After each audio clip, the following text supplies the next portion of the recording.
And we're live. What's up, everybody? Welcome to the Purple Pod. I got a special discussion going on today.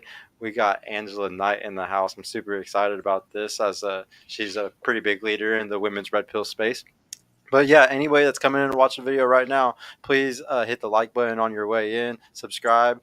Please hit the notification bell so you can be prepared for every time there's a show that's coming. Follow us on the podcast Instagram, please. We're now live to Facebook, Twitch, Twitter, Rumble, and YouTube all at the same time. Please go sign up for my coaching down below, or if you just want a free consultation call, so then you can sign up for my mentor service. Hit that link below for the free call. Also, if you want to show support, you can do it through Patreon, or you can also show support by clicking the join button right here under the video. That's probably the best way, so you can get some emojis for the show. Check out the shirts in the merch store, and also if you like the audio platforms, I'm on all the different audio podcast platforms. Check me out on there. Make sure to add the Instagram right now, though, if you want to see all my content all the time. If you need media marketing, I'm doing a really good package right now for a really cheap price for only $500 a month, 3 clips a day, 5 shorts a day.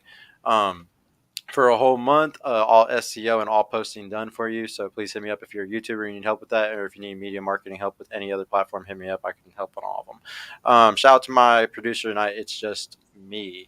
But yeah.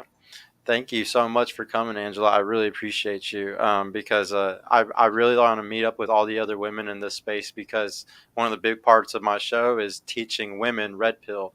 That's literally what I try to do. And there's nothing that I look up to more sometimes than the other women in the space that are trying to do the same thing and teach women, more about TradCon life or just red pill facts and stuff. So they can, be better women or wives or whatever it is. So I really appreciate you for, doing what you do.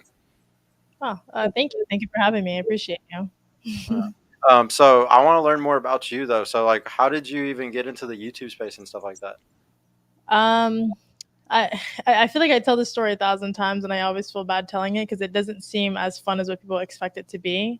Um, I think everybody has their own reasoning, but for me personally, it just kind of came about like after being working in the beauty industry for like over 10 years, and I think like there's sides of women that I saw that I just it put like a sour taste in my mouth, and I think that's how I initially got introduced into sort of the mainstream of the red pill, because I think like when I say red pill or manosphere, I usually get attacked on that because there's different tiers to it now that it's sort of Fall cracking down. apart.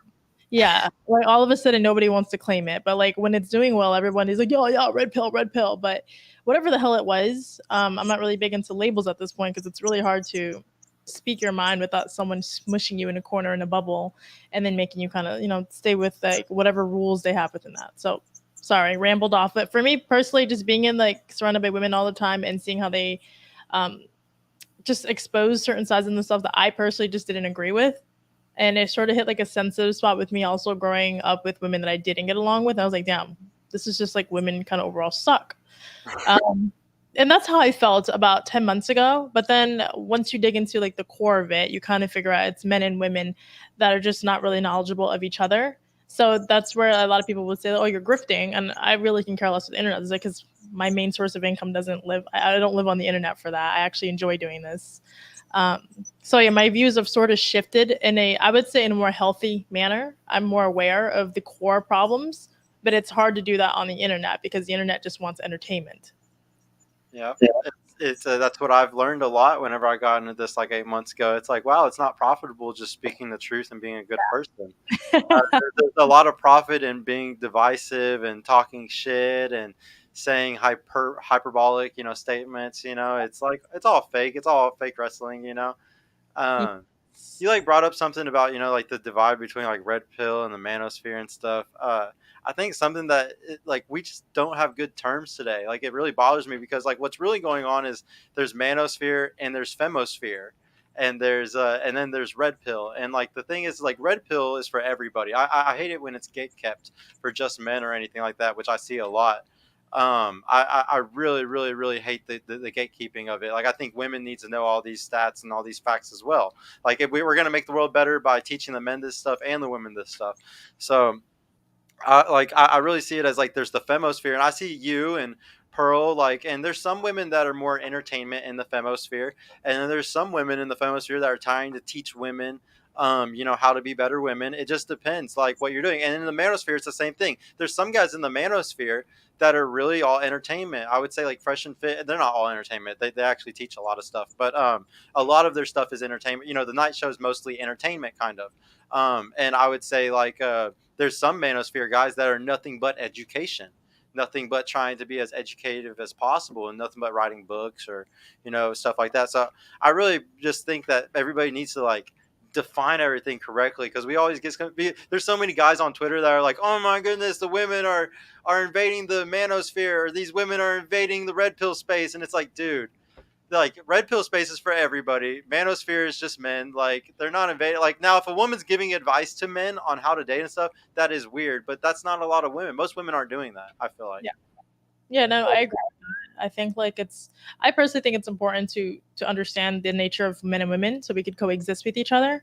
But nowhere in there have I ever told a man on how he needs to be a man. I've always mentioned like that's something you need to go find a male coach or a male guru that to look up to. Like I will never be able to tell a man how to be a man. Even if I looked up the stats all day long and studied it, it wouldn't be the same.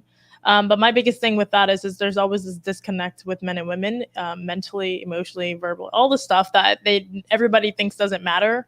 That's where I mostly focus on, which is pretty the boring part. So I usually get shitted on because they think it's irrelevant, which is fine. They can stay in their entertaining corner, and I'm gonna stay in my boring ass corner because at the end of the day, it makes me happy. So I think it kind of sucks because they find it like I don't know. I hate to say a threat because I don't think I'm anywhere near a threat considering how minimally like active I am on YouTube. I don't know.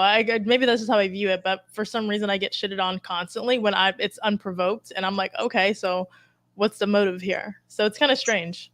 Yeah, I get shit on all the time too, and it's just because people think that like I hate my name now. Honestly, I wish I never named myself Purple Pill, because people just like hate me that are red pill, because they're like, you're in the middle of the road or you're kind of blue pill. And it's like, dude, I have a more red pill relationship than you'll ever have in your life. The thing is, like, I made my podcast Purple Pill because I love AMS, and AMS says purple pill is when you're red pill but you choose to still be in relationships. Like it's like on his channel he makes tons of videos that are like purple pill videos, like talking about how to be a better boyfriend and like how to be in a relationship, while still being red pill aware, and like how to do it healthily, because it's hard to be in a healthy relationship when you know some of these things sometimes. And so I really look up to AMS, and I named my show kind of after that. Oh man, it backfired so hard. Like people hate that so much. I think it's good. I think that's the shitty part, and I guess I should take that for my own advice. As far as like we're gonna get pushback, and I'm aware of it, but because I'm so unbothered at the same time, I really don't give a shit. I'm like, okay, well, yeah, bullshit's down. It's bound to die down any minute. Like you guys are, if you're full of shit, you can only really hold a facade for so long. I may be a slow person when it comes to being in these spaces, but because every step I make, I know is detrimental. And I don't think like you naming it the pod really is like. I think it's just people that have more subscribers or more followers who find all those things so important.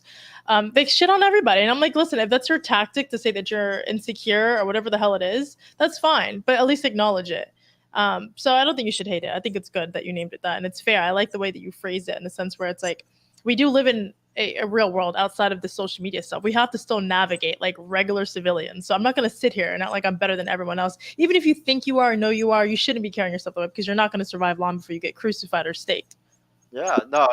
The thing is, the truth is going to win in the end. That's my biggest point. It's like if I can make this last years, if I can survive a while, I'm going to end up winning in the end, because it's just the truth. Like the truth is relationships are better. Like the truth is y'all actually want to be with people, and you're just coping by saying a bunch of stuff that makes you more single. Like it's just like it's just all a big cope, that everybody's going through, and having to sit them down and like break through those emotional barriers that a lot of people have to like break through to like get over their trauma or damage that a woman did to them, or say on the feminist side a man did to them. Like that's what makes this kind of fun. Like that's what people like us are here to do, is to like have these conversations and break through those barriers for those people. I mean, I don't know. I really like it. Even if I lose all the time, I know I'm going to win in the end, is the way I kind of see it.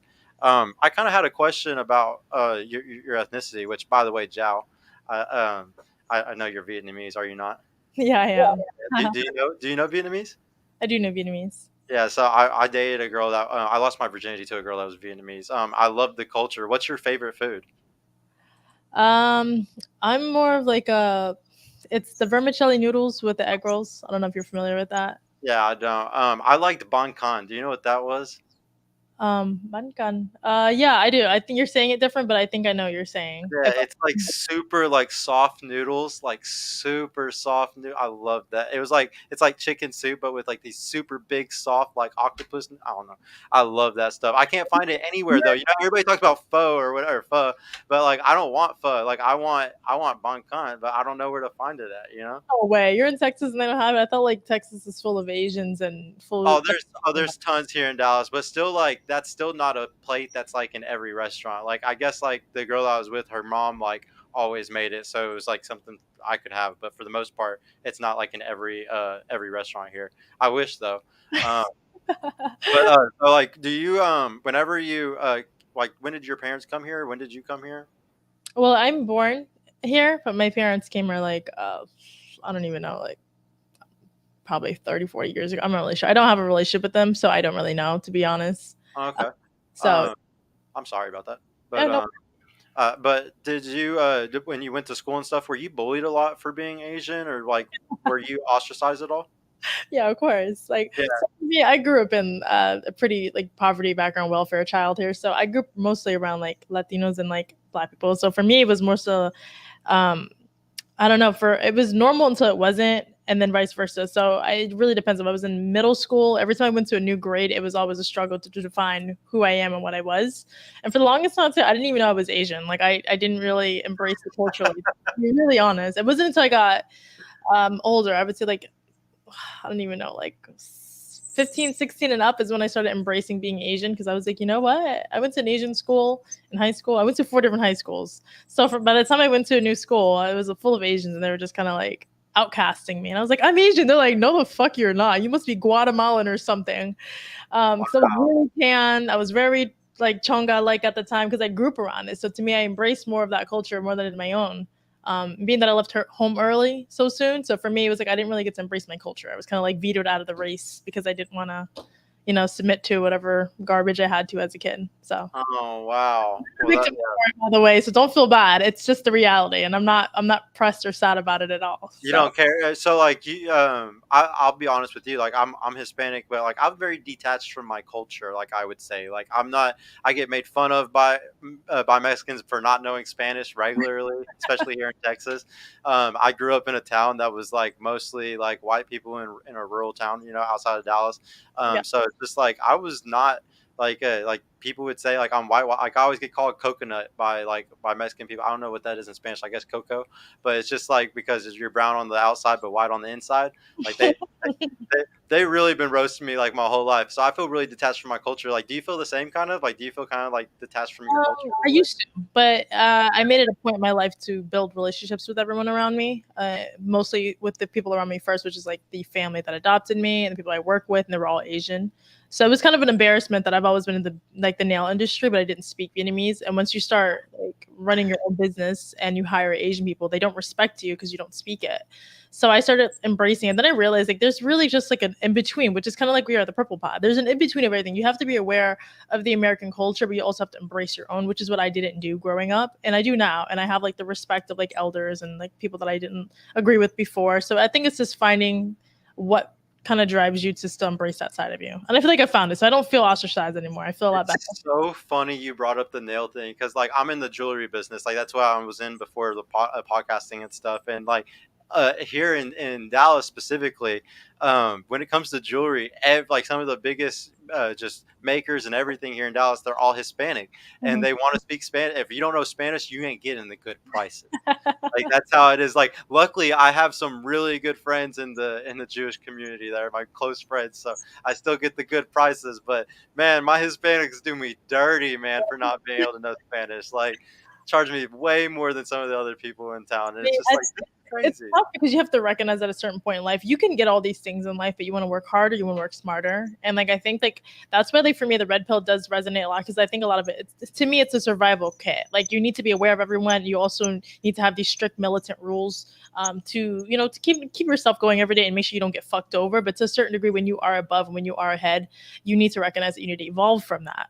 But I don't think that a lot of them I see, the one that I've seen, on the mainstream of YouTube or whatever they identify as, I don't see them like it's eat, breathe, live that. And to me, to a certain degree, like I resonate with it until I realize like I'm not that person anymore, and you have to grow from it. Or else you're gonna probably work 10 years to get what you could do in 5 years or 2 years. So it just really depends on how you want to deal with your problems. And I don't subscribe to working that hard. I'm a little past that. So that's something that's like a good thing to kind of ask about. What are some of the things from like Red Pill? We'll say Rolo specifically, that like things that he has said or the Rational Male says that you're just kind of like, I don't like that, or I disagree. Is there anything that comes to mind? Well, it's hard because my biggest problem with everything is I don't sit here and like dick ride a lot of these people's like ideologies. Like to me, whatever I see and whatever you present yourself with so far, what I've seen about Tomasi, I've seen complete bitch assness. Like to be really blunt, I have never seen a more bitch made grown man in my life, and I'm being vulgar when I say that because to me, I'm not gonna sit here and be noble to somebody who punches down. I don't respect people like that.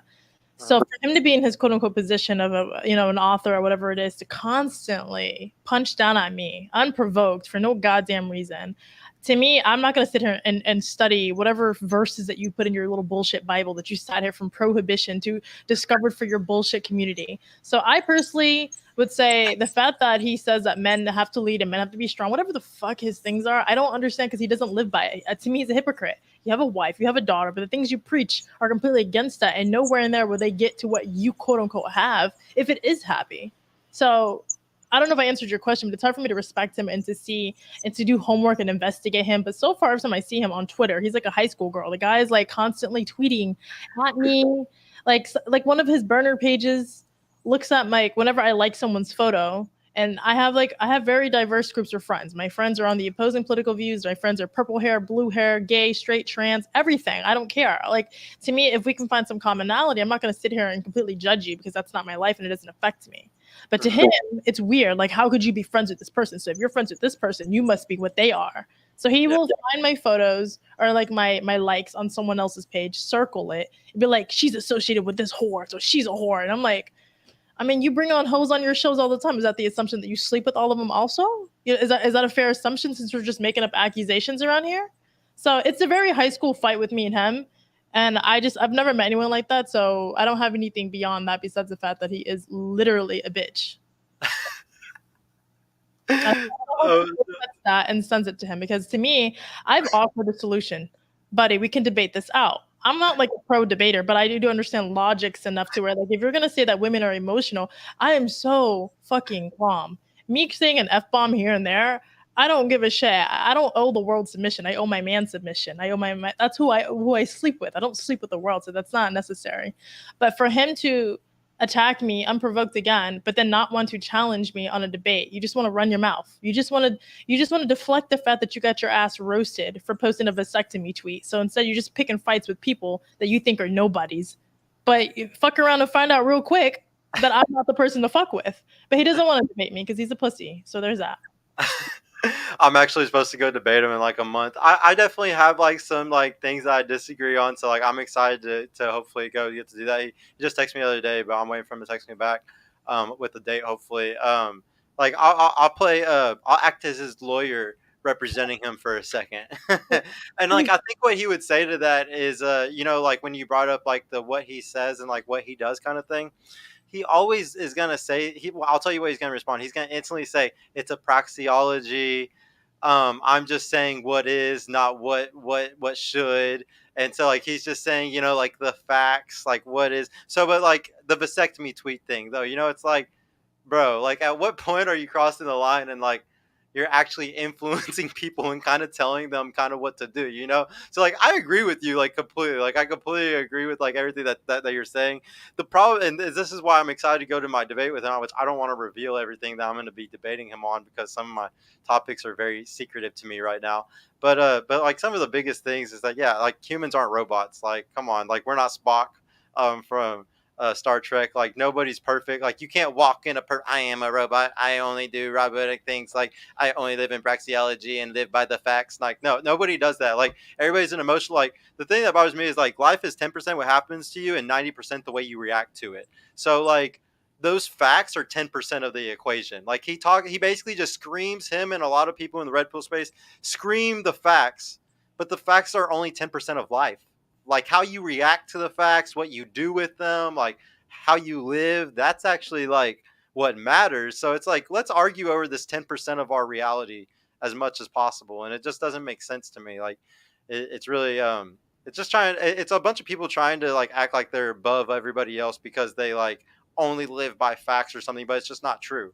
Or like, even when you state the facts, it just kind of sounds goofy when, when there's counterfacts that like you just ignore. Like the thing that bothers me is I've been like I have a heavy belief that there's a lot of cherry picked facts, and I've been cherry picking my own facts, showing things like relationships are better and just lower body counts for men and women are better. Like I've just been like cherry picking a lot of my own data to prove that it's the other way around. And it's just who can yell it louder. Which one can get more clicks is obviously the one that's going to make the incels or like the virgins more happy, but you can still scream it louder and put more money behind the other side and like change it. I feel like that's my goal.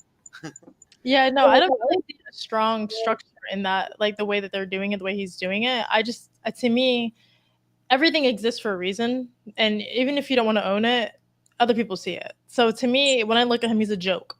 The people that he panders to, a joke. The people that he's jokes, they're all a joke to me. And the reason why I'll say that now is because in the beginning, like I said, it's, I don't even know the word for it, honestly, at this point, but the mentality I had growing up, it just aligned with a lot of it. And I've said it's ghetto. The ideology that they live by, it's ghetto as shit. It's pimp mentality. It's manipulative mentality because you don't have actual control over people or in real life. So you have to weaponize and incentivize everything because that's your only way to survive, which is fine. But just recognize that that's just a realistic factor. That's why you get along with a lot of these dorks, because you guys have to control people with force mentally, or incentivize them with Bugattis and cars and just this nightlife shit.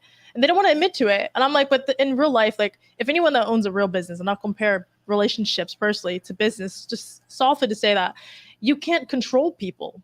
You have to know how to control yourself so that they follow your lead. You have to understand how to control everything around you without physically showing that you're being manipulative. And the way that they're doing it, I'm like, people are doing it because it's, for example, the hoes that are around him. They're there because they know there's clout. They know that they're there because there's a podcast. I don't see any of those girls actually sleeping with him because of why. Why would anyone sleep with them? It doesn't even make sense. Like if it's incentivized, it's not organic. It's not natural. People actually don't want to be with you. Without the podcast, without the clout, none of these hoes would be there. So do you actually have any game like you say you do? No, you don't. So for me personally, I don't understand what garbage they're spewing out at this point, because to me, where they're at in life with the status that these people have or the finances that they have, you shouldn't have to continuously spew this garbage. You should be evolving. Even the way that Tate is evolving, the way that his messaging, you can see he's even changing his tonality. Why? Because you realize once you get to a certain point, you gotta know how to survive with the civilians. You gotta make sure that it's relatable, and you have to be, not snaky and shady about it. And I don't see them doing that personally. Exactly. No, you're right. I got to bring up something that's always like a really big deal on my show, because I think this is going to be something that we actually disagree pretty heavily on, probably. I truly believe that there's two different dating strategies. Like I have to teach the men one strategy and I have to teach the women a completely different one. And there's a really shitty factor that comes into that whenever I teach the two different strategies. The women are usually going to ending up with like a more beta guy, that the guy's going to walk into her frame. Like the guy's going to be like walking into her rules and what she wants, her structure of the relationship. And then the info I give to the guys, it's going to have a girl walking into his frame, where he's going to be the ruler and he's going to like be able to have, kind of control over things, and he's going to make the rules. And it's going to be like that. And, a lot of women on my shows love to say, no, it's 50-50. Like there's such things as relationships 50-50. And like, I truly just disagree with that. There's always one person more in control. There's always one person whose frame is, being walked, like somebody's walking into the other one's frame. Do you think that that's true? Like, are you tradcon in the way that like you think that a woman should be walking in her man's frame and you're walking into like his rules, or not really? So I get what language you're saying. I guess I can understand what those girls are saying. I do believe that relationships are very complementary, that we do have our strengths and our weaknesses. And I think it's important for you to strive on whatever strength you have. And I'm not going to fight you on that, because that's just how relationships work in any particular way. So for me as a woman, I find out what I'm strong at. Like there's certain things like household stuff that I really don't mind doing. Or there's some things that he will never like doing, but there's some things he likes doing that I don't really care to do. So it's not a matter of like traditional gender roles. We don't live in a traditional era anymore. Men and women are both working. And at this time in life, I would say that it takes both to work to sustain a living. That's if you want your kids in some sort of decent school. Unless you want them in public school, it's a different story, I guess. And if you want to eat garbage, chapati, and ramen noodles, totally up to you. But if you want like a quality life of living, it's going to take two people to work. So to live by traditional gender roles, to me, it's just not realistic unless everybody here is a crypto king and a crypto queen, and you're all just surviving on some sort of bullshit scammer mentality. So that's just my personal view on it.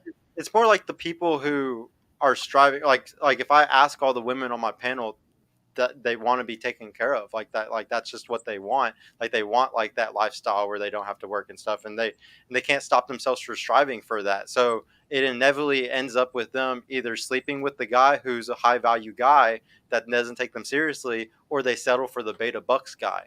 And like that's what kind of sucks. And like I would love for the women, like I would love to have some type of advice that gives them a guy that's in the middle of those two things, but it's like it's not possible.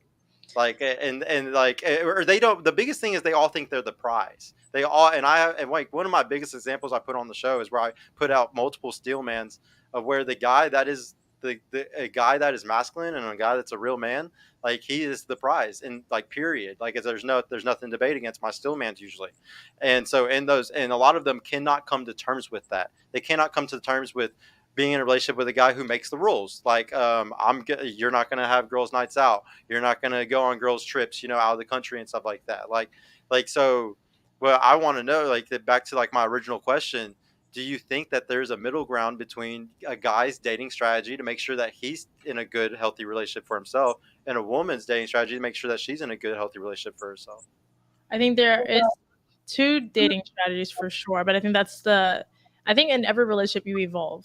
And it starts off with the guy having to set whatever his terms are, and the girl has to want to be with him to at least agree to that. But if you're going to be together for the rest of your life and you're still living off the same metric that you met when you first got together, I don't think that's healthy in the long haul. So personally, I understand. I think, like I said before, it's the beginning journey of any relationship. You need to do that. You have to. It's a survival kit.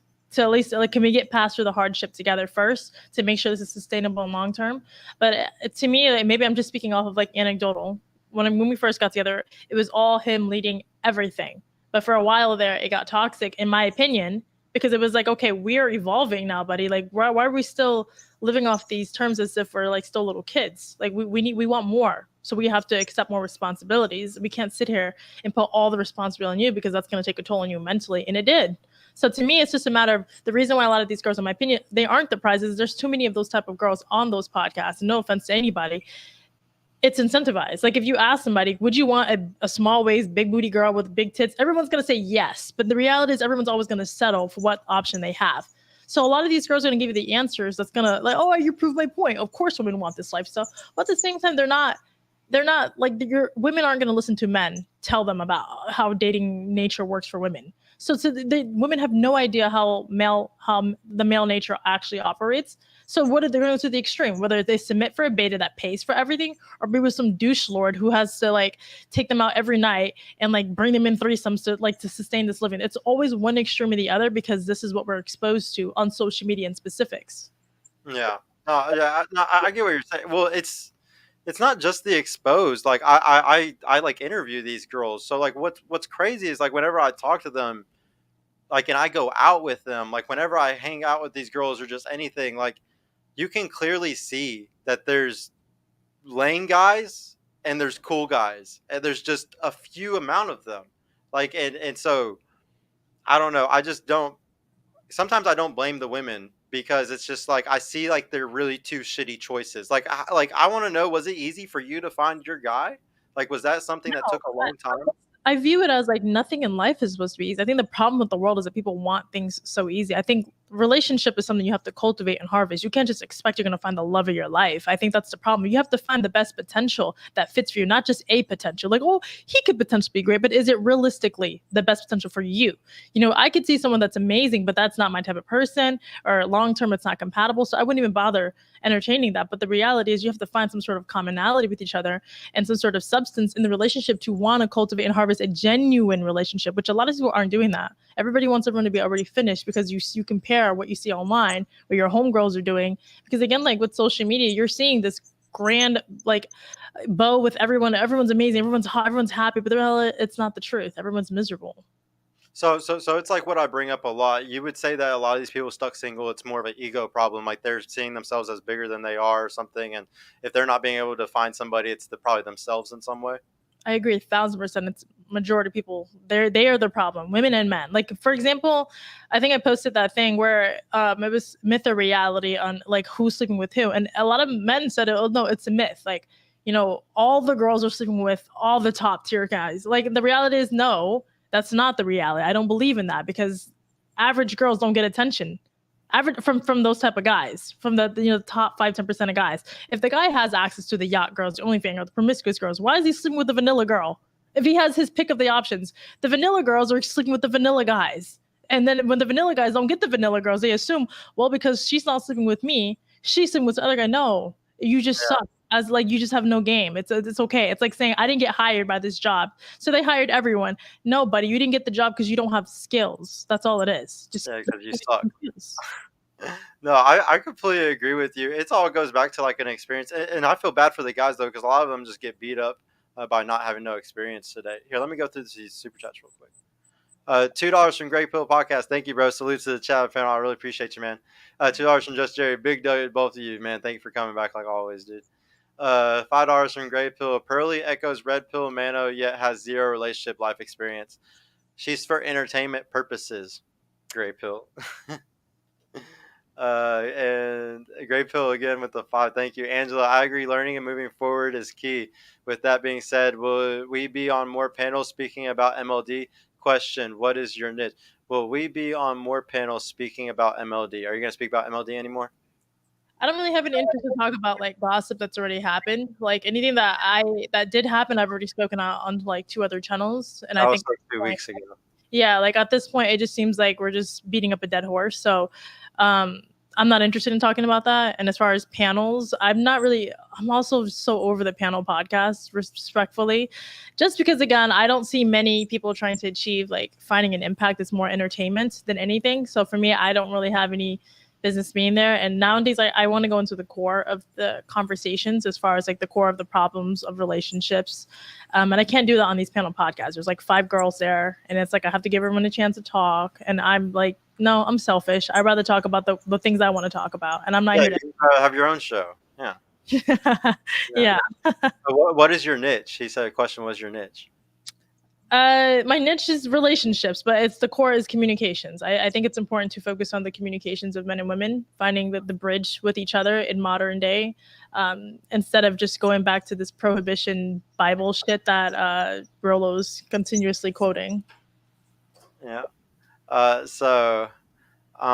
didn't realize that you were big on. So I guess me and you are very, very similar. Like one of the big things I preach is relationships. Like that's all I care about. Like I really believe that the world is in a worse place because they keep us single. Like my big philosophy behind my show is that the powers that be keep us single, and by doing so they mess up everything. Like that's how they make more money, and they also just make us even more messed up so they can keep making more money and turn us into slaves. But I just feel like that our relationship advice might be crazy different. What is some type of say like a relationship is trying to think what type of issues. What's like a big thing that you give advice on a lot? Like what's something that you see a lot of people going, like the biggest issue in most relationships today that needs to be like kind of solved or talked about in the open? I think the biggest problem in relationships is people get into relationships caring about what they want instead of the other person, because it starts from the core. If you really built yourself up to be in a relationship, when you get with somebody, you're not going to be sitting there trying to force what you want from them, what they should be doing for you. The other person should want to do it for you, and it should be something that's natural, and then you find reasons to want to do it for each other. But I think the biggest problem is when people get together is like we're already saying, well, my past relationship neglected me of this. Now I'm going to go ahead and try to force you to do this for me because I like everything about you physically or whatever status you have. I think people lack like the core of why we get together and the purpose of it, and then like constantly engaging into hookup culture really saturates the purpose of dating, and building like nuclear homes and stuff. So for me personally, I think that's the biggest problem, I You would want say. to hear like my like toxic solution to it that I have to give men? Um, I have to tell that like because like exactly what you just said. What I would define that as is lack of devotion. Devotion is love, and people lack the ability to devote to somebody after they've been hurt once or twice or three times, devoting to the wrong people. And so there's a trauma. I read a lot of Stephen Speaks books. Like I really like him for giving women's advice because he's just one of the best at giving advice to women for dating. And he talks about a trauma cycle that women are usually on, where like they devote themselves to the wrong guy, usually early in life, and that guy's not ready because he's young and he needs to like he's just too young to be serious. He breaks her heart. She says, "I'm never going to devote myself like that again because I don't want to be hurt like that again." And then every relationship after that, she'll always want to have the leverage in some way.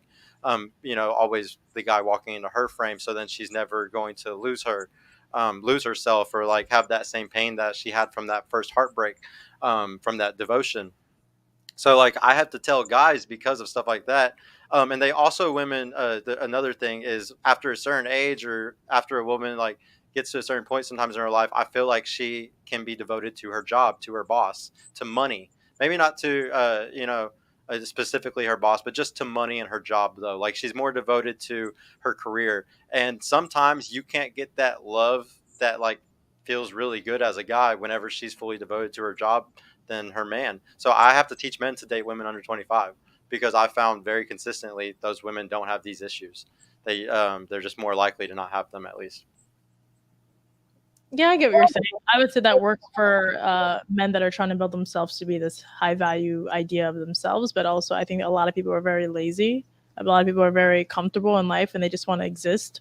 Um, I think that those are the people that also have to recognize, like, yeah, you could want to date someone that's like under 25, but it's not going to mesh because your lifestyle choices. So it just, I guess, depends on what audience you're talking to when you say that broadly. I mean, I'm talking to just guys in general.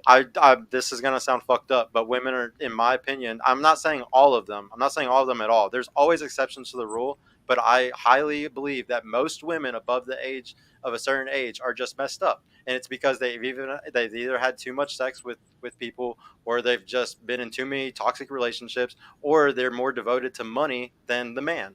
And like I've had multiple relationships, I've people make fun of me and say Leo DiCaprio bullshit. No, I've just always dated women under 21, 20, anywhere from 20 to 21, 22. My girlfriend right now is 23. She's the first one to get that old with me. But like the thing is, I've always had good, solid relationships where the girls fully are devoted and love me. So I know that that's partially because they haven't had as much experience with other guys.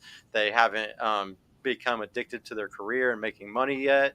I'm still like the man in the house every time in those relationships. They've always came and lived at my place where I like lit and I had the lease, all in my name. So like if you want to be with if these guys want to be with women who want to go 50-50 or like want to split the sign the lease together, like do all those things, that's fine. But in my opinion, in most relationships, like I was originally saying, the woman should be walking to the man's frame. Like a woman wants a leader, a guy that's taller, faster, stronger than her usually. Like, and so like I'm going to be the leader of any relationship that I'm in. And it's real, and this is what makes it hard to like talk about these things because, like I said, we have two different dating strategies. The women at this table every time they want to date a guy that can take care of them, but also be a sweet little boy that's going to let them do whatever they want, and they can go out every night and they can go on their girls' trips, and he's also going to pay for him and their girlfriend. So it's like there's no like the middle ground is like very hard to find in those two things, like because most guys are super beta cuck simps or they're completely red pill, like it's very rare to find something in the middle. Like I would like to know kind of like what your guy is like. Is he very red pill? Like is he like expect you to kind of do certain things, or is he kind of more chill, like he's not like worried about it? I mean, originally we were very red pill. I mean, that's like I said before. It's a very like survival situation when you want to just make sure there's structure within each other's life. So you do that for a while, and then you end up Was he living. a 9 to 5 guy? Excuse me. Was he a 9 to 5 guy? No, we've never really been a 9 to 5. We've always had like family business. I mean, essentially, yeah, in the like corporate or Yeah, whatever. yeah, yeah. Okay, well then, like in those cases, I don't think guys can do it. Yeah, of course not. Like I think you have, huh? That's majority of people are in that position, and so it's like, I how do know. you break Yeah, out of the hamster wheel? Like, you can't just expect those guys to just be like jacking off all day long. I Like, just expect all those people to like live a completely different way. Like you have to still live a completely different way, that's though. under You the still like assumption the that woman. everybody can be a CEO or like a leadership. Not everyone is a leader. I really don't think that. Yeah, but most women want those leaders though, and that's the issue is so like they can settle for those guys. Like what I always have to tell these women sometimes it's like you're look, I can give you all perfect relationship advice that's going to end you up with a guy that you really like and he's going to pay for everything and he's going to be perfect in the way that lets you do whatever you want.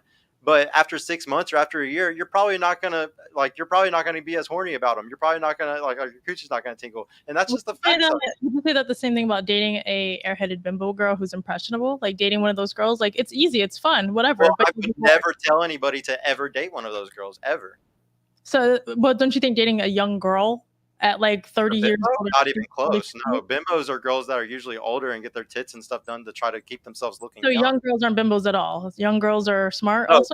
like don't get me wrong, a young girl can be a bimbo. There's definitely 21-year-olds and 19-year-olds getting their tits done and getting their ass done and stuff. But most of the girls, like especially where I teach guys to go and like what to do and stuff, there's tons of natural women, tons of really beautiful natural women that you can have that don't have any of those, and they're not bimbos at all.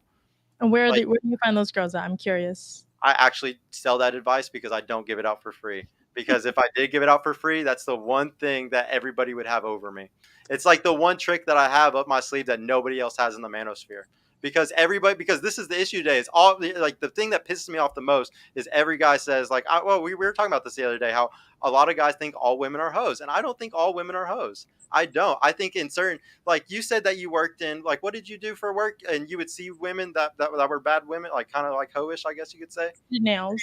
Nails. Okay, so I would say that this is one of those things where you work somewhere where you're more likely to see hoes. There's Mhm. a ton of country women or whatever that never get their nails done, and great homey women that just, or maybe they do their own nails at home and stuff. So it's one of those biases that even the guys. I'm not saying that like you have this bias at all, but like the guys dating today, they have this bias where they'll meet a girl on online dating or they'll meet a girl at the club and they're like all girls are hoes. It's like bro, you met a girl through these avenues that have a higher chance of you fucking with the hoe through it. And if you, it basically everything's a desert now because there's no socializing anymore.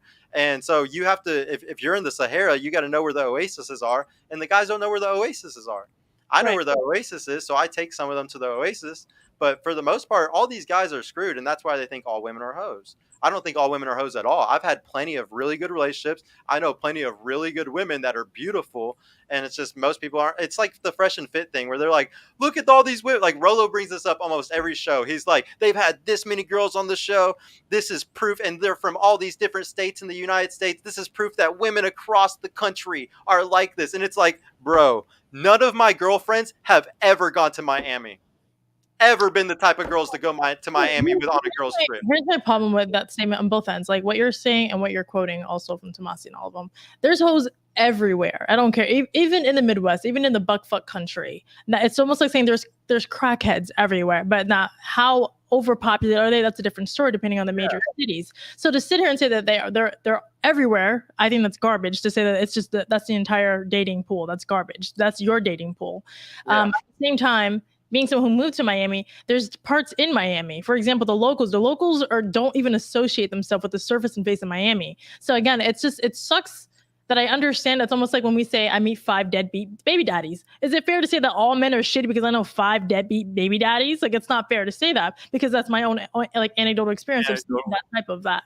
So I think that that's the problem with the world of there is good everywhere, even in the worst places. Where there is rain, there is mud. Where there's fucking good, there's bad. But like for people to sit here and just zero in on the negative because it brings entertainment, that's their problem. And that's their own problem because you can point out the facts and they don't want to see it. And me, I'm in a relationship. So everyone around me is in a relationship. Recently, everyone around me is getting in a relationship, getting engaged or getting married. How is it that's my circle? And then I look at all these other people that I work with or collab with. None of them are in a relationship but giving relationship advice. I think that's the wackiest thing I've seen yet. Yeah. No, but there's see, this is how many people are like it. See, bro, they're all hoes, dog. I'm sorry, and I'm just telling you, bro. So here's the thing, Raymond. I'm gonna break it down really quick for you. So this is the usual cycle for some girls, okay? Not all of them, but a good amount of them, okay? They lose their virginity, say in between 15 to 18, okay? Especially today, the girls that are coming from the internet generation, some of them are losing it later and later and later. So they get their first relationship in high school or shortly after high school. Hopefully it's a good one for a year at least or so, and usually they get out of that and they're going to try to get into another relationship. This is usually okay. I'm not saying this is every girl, but this is most of them. And you can be that second or third or fourth guy in that relation. Like you can be their second, third, fourth, fifth body. Like, and the only reason you're not usually, and the reason why a lot of y'all have this mentality is because y'all get online and you talk to girls that are 30 years old that don't respond to you and play games with your head. You go to clubs and you mess with girls that are literally like throwing themselves at you because they're drunk. Those are hoes. Yes, you're right, bro. Like but there are places like some girls don't go out at all, man. Some girls like literally get into their relationship girls, and you got to understand, guys. There's a bubble of people in relationships, okay? And like imagine a bubble of women in relationships. When they get out of a relationship and they jump out of that bubble, they already have two, three, four usually guys kind of planned out that they would want to be in a relationship with. And then if they're a relationship girl, they're gonna immediately get back into that bubble. They're gonna immediately be back into the relationship bubble because they know how to show devotion. And like if you're the type of guy where you post certain things or talk a certain way or do anything, you're never even going to get an opportunity from one of those girls when she gets out of the bubble. Those good relationship girls, the ones that are actually like devoted to their men and shit, you won't even get an opportunity, bro. Because the way you portray yourself and the way that you act. Like y'all really don't understand how much you shoot yourself in the foot. Like you reap what you sow. Completely reap what you sow. If you act a certain way, if you like certain things or do certain stuff, you're going to get women that are like that.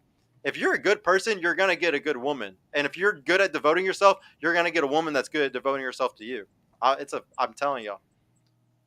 What does this guy say? It's only like 5 to 10% of modern women have a body count of 0. Doesn't that imply most women are 3 or 4? If you think that a woman with more than one body count is an automatic hoe, bro, I can tell you, like, you must be the most unalpha thing ever, bro. I'll give you an example.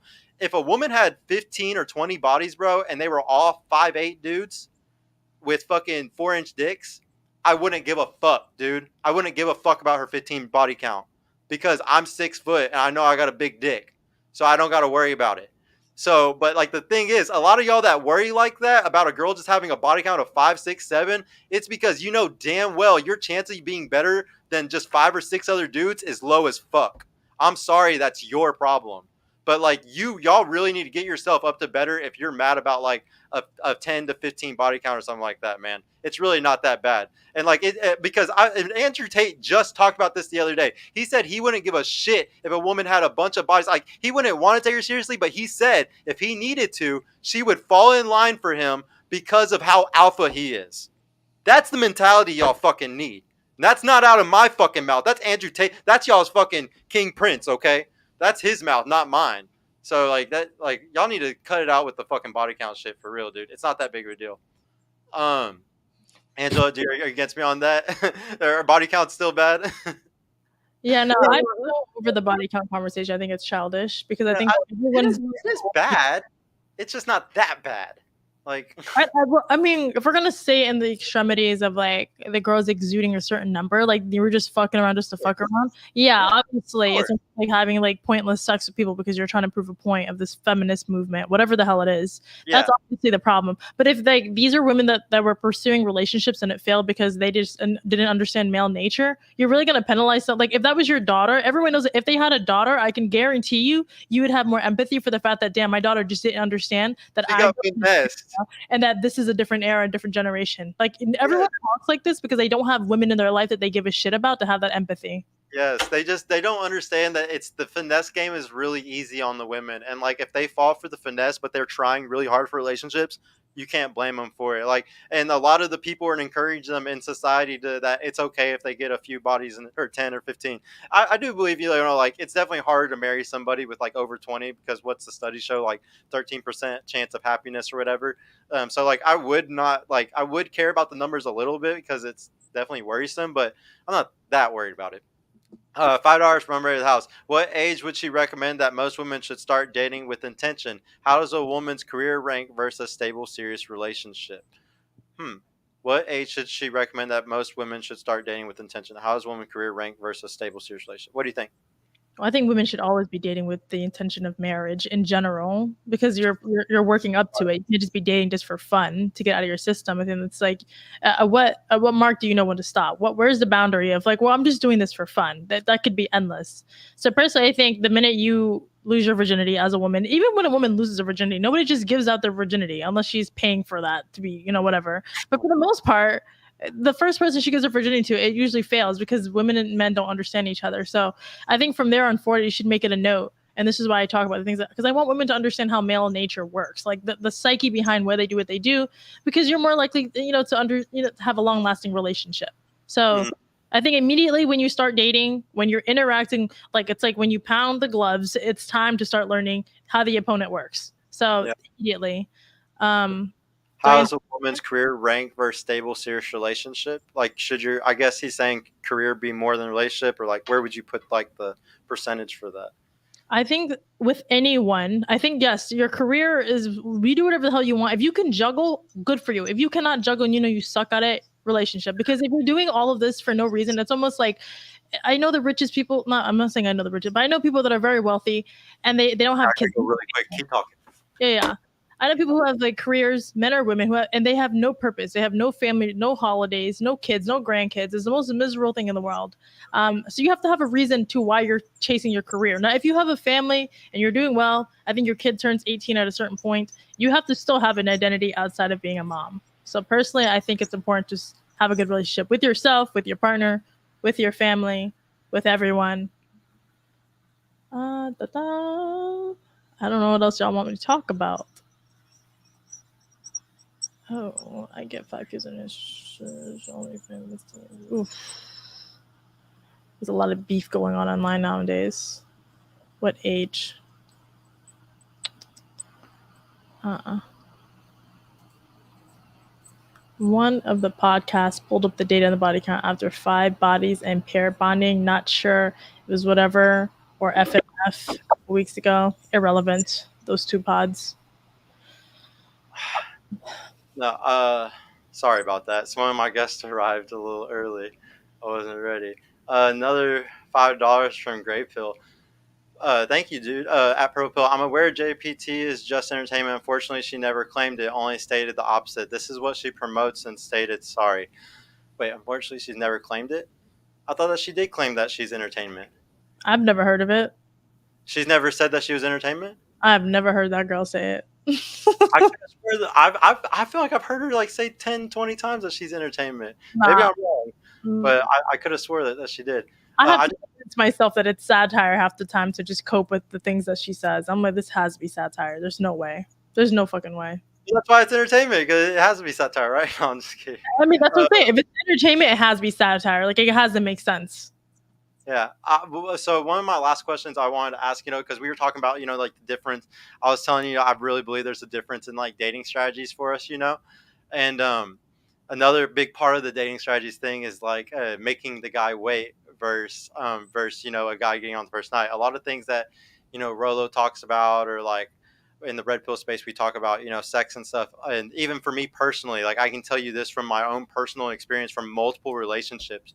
My best relationships weren't when the woman made me wait, or they like it was always relationships where I honestly I got it on the first night. Those were the girls that were Bonnie and Clyde. Those were the girls that like really really were down for me and down for like anything, and were the ones that really loved me and devoted themselves to me the most. But I have to teach women on this panel, obviously don't be doing that shit, because what happens? You end up with 30 body count. You know what I'm saying? Like doing it to the wrong guys every time. So I have to tell them, like keep your legs closed, like don't sit there and do that stuff. But are they inevitably going to end up with a beta when they do that? Wait, to sleep with every guy that on the first No, night? no, no, no, no, no. I'm saying if they make guys wait, like if they make guys wait 1, 2, 3 months, are they going to inevitably end I up think with a it's beta? stupid. Like, personally, realistically speaking, in this world that we currently live in, I don't think there's ever a wrong time to sleep with the right person. That's under the notion that you have built your own character and you know who the hell you are and who that person is. You're aware of your surrounding. I think waiting 3 months to find out this person sucks in bed, or there's no compatibility, or you don't really like each other, or is all like lover boy game or whatever it is, it's just as much of as a flop as sleeping with someone on the first night. I You're think right.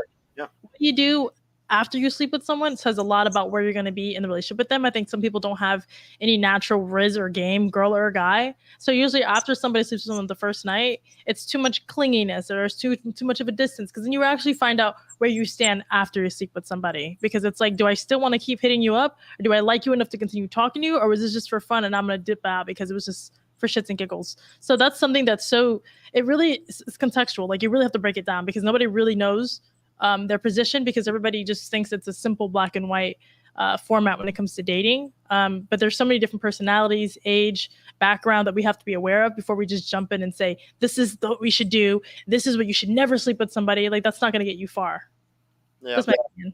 Yeah, no, I actually like that point a lot. Like I don't know, you just should kind of know when it's the right. I don't know, you should kind of know when it's just the right When one. you say it like that, people hate hearing it, because to them, how do you know? But it's almost like when you go buy a car, how do you know that's the car you want? When you start a business, how do you know this is the right business? Obviously, you've invested enough potential, time, energy into this person. You've spent enough dates, or even just talking to them, and you could read that. Like to me, I don't think sleeping with 30 girls is going to tell you like when the right what if the right girl was number 2, number 3, number 4, for example. You don't really know, because you're already hell sent on just like, oh, I need to be 30 people before I get to take someone seriously. And if I'm not mistaken, when you're an amateur, you think all vagina feels different as a man, for example. But after you get past 10, you start realizing they're all the same. Now you're looking for what's behind the vagina. Emotionally, mentally, does this girl have common sense? Does she have a purpose in life beyond just being a sex object? Like there's beyond that. But that you can only think that way once you've gotten it out of your system. But you have to know why you're getting it out of your system. Somebody is just doing it because someone said they had to get 30 bodies. That's really the problem. Yeah. So No, no, that's a good point. I definitely like your take on that. It really it's very hard to give advice when it comes to the sex thing though, because yeah, it's like we need to stop sleeping around to make the world a better place. But at the same time, like if you sit there and cut guys off all day long, you're gonna end up with a guy that you really don't like. And that's why I feel like some of these girls are kind of switching to that. Like they like maybe like some of the girls on my panel I feel like have gone through super hoe modes, and they're like, you know what? All these guys like did me so dirty. I'm this next guy that I'm with. I'm making them wait till marriage, and it's just like I don't think you can go that extreme that way after you just like had like a 5 year hoe phase. You know, I don't know. There's just some really extreme shit that I hear all the time on the show, so it messes my head up. no, yeah, I agree with you. I think it's just these are deeper conversations that, like I said, I'm glad we did a one-on-one. I'm able to shoot this across, because then I have like 2 other girls shouting in my ear about their own personal experience. And I'm like, no, like you guys actually don't know, because you're not in any relationship. I think all relationships are really important to build beyond just someone you're intimate with. And if a lot of the people around us lack like building relationships with our coworkers, our boss, our mom, our dad, our brother, our sister, our friend, we neglect those relationships, and all of a sudden you want to just be the best in relationships with someone intimately. You could barely carry a normal relationship. What makes you think you can actually be in an intimate relationship that requires way more work than something as simple as a friendship? Most people are shitty at relationships. They don't even know it. I take all my skills in relationships just back to being like Christ. I used to be a very strong Christian when I was like 12, 13, like 14, and like I went to the church all the time. It wasn't because my parents wanted me to. I did it on my own, and like I worked at the church all the time, and like it's just that devotion, that like want to like serve others. I think that's all love is like. And a lot of people don't know how to do that. What it is like it's the tit for tat thing. It's like, oh, I did this for them, so then like I expect this back, and it's just it's Yeah. so When you stupid. start expecting it, that's the problem. A lot of, like you said in the beginning, everything you do, especially in the West, if you work for it, you get rewarded for it. This is the only place in the world where you actually get rewarded for the work that you do. You just have to be patient, understand what you're doing, cross-examine it, trial and error. These are all part of the process, but people miss a lot of these things and expect it. When you start expecting, that's where you fuck up at, because these things come natural, organically, because like you don't have to act, you have to force it. If you have to force it emotionally, physically, you're the problem. And Yeah, you you're fail. the problem. Yes. No, no, I'm so happy I got to do this talk with you. I sucks that I have to do my other show tonight, you know, so I'm No gonna have to probably like cut this a little short, sadly. I really want to have another talk with you sometime. I feel like worries. we're very like the same but opposite on a lot of things. So like I would love to. I just need more girl game sometimes. Like my big thing is I want to talk to women so I can learn better girl game to give my women that come on my show. I read Stefan Speaks a lot, and I've talked to a lot of other like Rebecca and a lot of the other women in the femosphere to like get as much girl game as I can. But I always want more, so I would love to have these conversations again with you if it's possible. Yeah, no, like I like I like the polarity. I like I like the open discussion. I'm very much here for that. So you hit me up whenever. I like this conversation. I'd like to have more. I'm also open to talking to people that I don't agree with because I'd like to see where their views at, and especially women. I think like for me, I haven't really like most of my analytics are men, because I used to be sort of like the red pill Yeah. space. But then like now I'm trying to expand that because I do think men and women have to coexist. I can't sit and talk to men all day long. Like I want to talk to women. I need women to understand how men think and women for men to understand women think. Yeah, So we I'm need to open. fix both sides. Yeah. So I'm here for that. Let me know whenever, and I think this would be really cool. No, thank you. Let me just read a couple more of these really quick. Serge, is the woman you're with a woman the plan on having kids and settling down with? Yeah, I do plan on having kids and settling down with her for sure. $2 from just Jerry. W Angela, W Sergio. Great stream today. Yeah, dude. Thank you, Jerry, as always, bro. It was a good stream. Angela, thank you so much. I'm definitely gonna be DMing you. I hope that we can do this again because yeah, this was a good one. Hopefully in like in a couple of weeks, guys, we're gonna do this again. Thank you so much. And also, please get me in contact with Destiny. Me and that guy have so much in common. I need to like talk to him on so much He stuff. likes beef. It's fun. It's more for like I was on a show with him recently, and it's great because I squashed beef with him. But it wasn't as fun. I feel like he likes like back and forth camaraderie, which is completely understandable as a debater.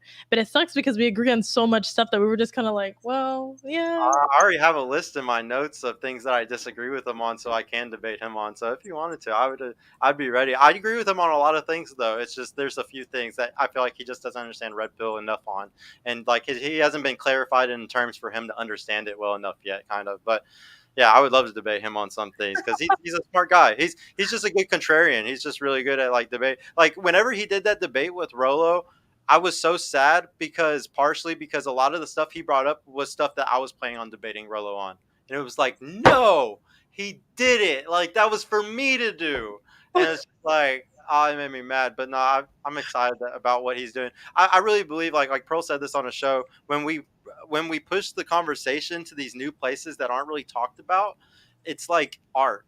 It's really beautiful. Like it's a really cool thing to like see the expansion of knowledge kind of. So like I really hope that these people coming together like Destiny and the Red Pill Space and like all these people in different places. I love the contrarian stuff. I Purple Pill Pod. Like I love both sides. I was raised in a family where like my mom, when my parents divorced, my mom went and married a super hyper Republican like redneck dude that like took me hunting and shot guns and stuff like that.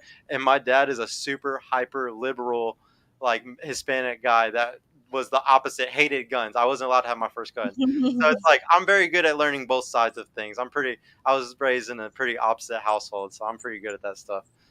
Yeah, no, I mean, I don't have any immediate control over Destiny, but I could ask from a friend to a friend and see what he says. I'm sure he likes debating people, so I think that would be fun.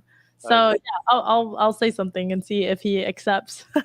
Thank you so much, Andrew. King, thank you though. Sergio talked with Ryan Stone. He really hates me, bro. He blocked me on Twitter because I talk shit to him. Yes, Nuclear. What's up? Everybody need to go sub to Nuclear. But yeah, guys, we will see y'all here in a little bit. I have another show coming in like 30 minutes to an hour, so I'll see y'all then. But pros based, no. But yeah, I'll see y'all later, guys. Thank you, Angela, so much for coming. I will see y'all later. Peace out. All right, later. Bye bye.